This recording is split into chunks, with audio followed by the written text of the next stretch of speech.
Why not? Good evening, fellow South Africans and citizens of the world. And don't worry about the old fart getting excited in the background. He knows what's coming, and there is something to get excited about. Yeah!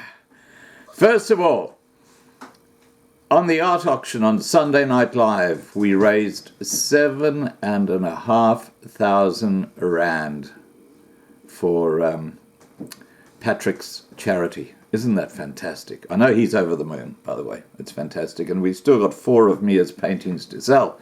So, this is good stuff. And thank you so much for the bidders. You did well, guys. You did well. Okay, talking about live stream. Whew! Do I have an amazing live stream schedule for this Sunday night at 8 p.m.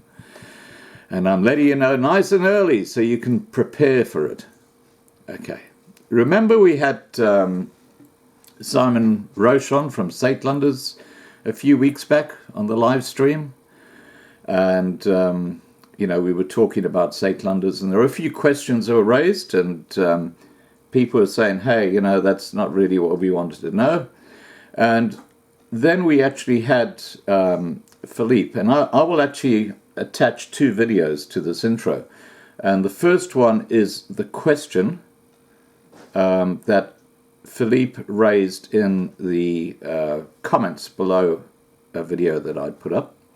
And the second one is Simon's response to that question.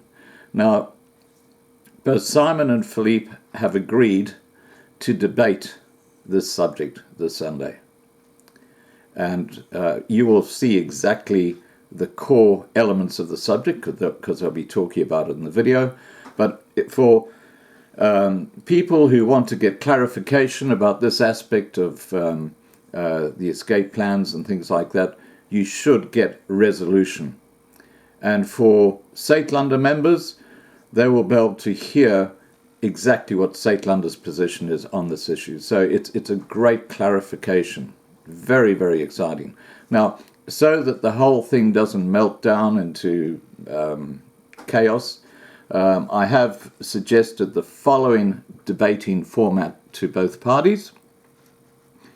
Okay, on starting the debate, I will give them each about 10 minutes to address the people watching the live stream, to give their position.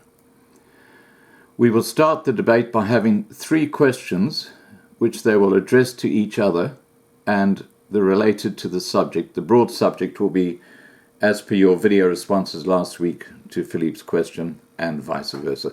So those are the videos you're going to see now. Then I will invite the audience to direct questions to either of you via the side chat on any related matter. The person to whom the question is directed speaks without interruption for a maximum of 3 minutes to each answer. The other person then has 1 minute to respond, if needed, before I take the next question from the side channel. So we're going to have a very formalized format so that each person debating has got equal time to discuss the issues, so nobody monopolizes the stage. At the close of the debate, both speakers will have 5 minutes to sum up their position. So there you go, guys. This is going to be a cracker of a debate. As I say, Sunday night, 8 p.m. That's the 26th of May. Mark it in your diary right now. I'll be sending out teasers in the next day or 2. But this is the guts of what's going to be discussed. Here come the 2 videos, and hope to see you on Sunday Night Live. Take care, guys. Bye for now. I'm just going through the comments, and I came across this comment by Philippe. And it's in reply to the Saitlanders interview that we had yesterday. And he raises a very interesting point. I'll just read to you what he says. Philippe says, I served from 1981 in the SAP Reserve, the South African Police Reserve. This was during a declared state of emergency. The Nats referred to it as a low-intensity civil war. We and the armed forces had extended powers including search, seizure and arrest and public gatherings. We served on plenty roadblocks, cordon and searches, and often were supported by the army guys with armoured cars sporting machine guns. We all had fully automatic weapons. If the government declares it, in terms of the Firearms Control Act, that weapons may not be carried in public or certain areas, which is pretty much a given, you will run into these roadblocks and searches. If anyone has raised a weapon against us at the time, we would have shot him to shreds. If a convoy is not exempted from such a prohibition, you will either be unarmed or get taken out. If you resist or object to being disarmed and possibly arrested, your vehicle will be seized. Ditto for the safe muster areas. Your family, if left alive, will be subject to the tender mercies of the soldiers and the cops. I trust that Simon refers to a condition called a non-international armed conflict. That is a pretty vague animal. Civil war is not a definition used in the Geneva Convention. International humanitarian laws do not apply when the state says that to prevent criminal conduct, it limits possession of firearms to homes only. Widespread riots, looting, robbery, assault, rape, and the odd murder, fewer incidents than currently occurring in South Africa, do not qualify as non-international armed conflict either, nor genocide for that matter. It is why the ANC keeps calling incidents of this nature common crime.